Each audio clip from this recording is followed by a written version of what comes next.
کابل کې د سخت ورښت وروسته کابلیانو ته ګڼې ستونزې راولاړې شوې دي. له ښاروالۍ نه ډېر سخت سر ټکوي. تر اوسه پورې یو سړک هم نه ده پاک کړی. ګڼې ترافیکي حادثې وشوې او تر ټولو غټه ستونزه چې ورته پیښه ده او کابلیان ترې سر ټکوي هغه د لیني موټرو مرسیدیز دی. ملګرو راځئ چې کابلیان د مرسیدیزو په هکله څه وایي او له کومو ستونزو سره مخ دي. قدرمنو لیدونکو او مینوالو السلام علیکم. ستړي مه شئ.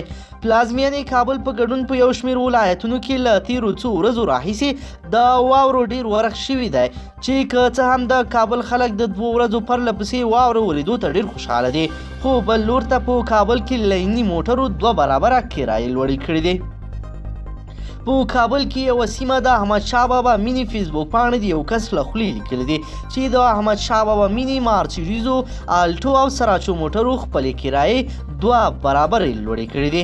دوی د یو کس له خولې لیکي چې د بګرامیو څخه یو کس مرسیدیز ته ورختلی چې کلنډر ترې د احمدشاه بابا مینې پورې د 60 افغانیو غوښتنه کړې وه چې نوموړي ترې انکار شوی و.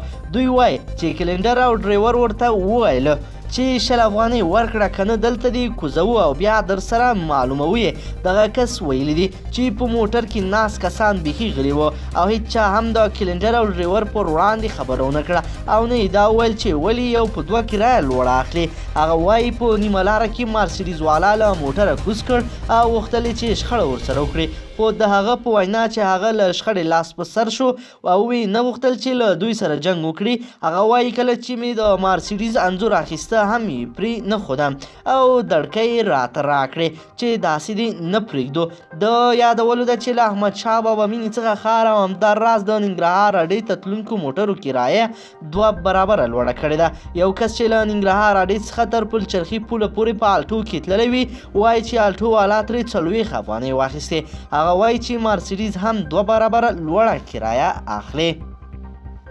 د یادولو ده چې د احمدشاه بابا مینی فیسبوک پاڼې بیا ویلي دي چې اصلي ستونزه په خلکو کې ده چې هغوی د مرسیدیزو د ناروا پر وړاندې نه درېږي او یو شمېر خلک بیا لوړه کرایه ورکوي چې کلنډران او ډریوران خپل سری پیلوي. قدرمنو لیدونکو که چیرې تاسو هم ورته کومې ستونزې لرئ له موږ سره یې شریکې کړئ تر څو یې موږ لوړپوړو چارواکو ته ورسوه. قدرمنو لیدونکو که چیرې غواړئ ورته او تازه و پیښو څخه ځان ډېر په لنډ او ژر خبر کړئ زموږ چینل د سره ضرور سبسکرایب کړئ او ویډیو د سره حتما لایک کړئ.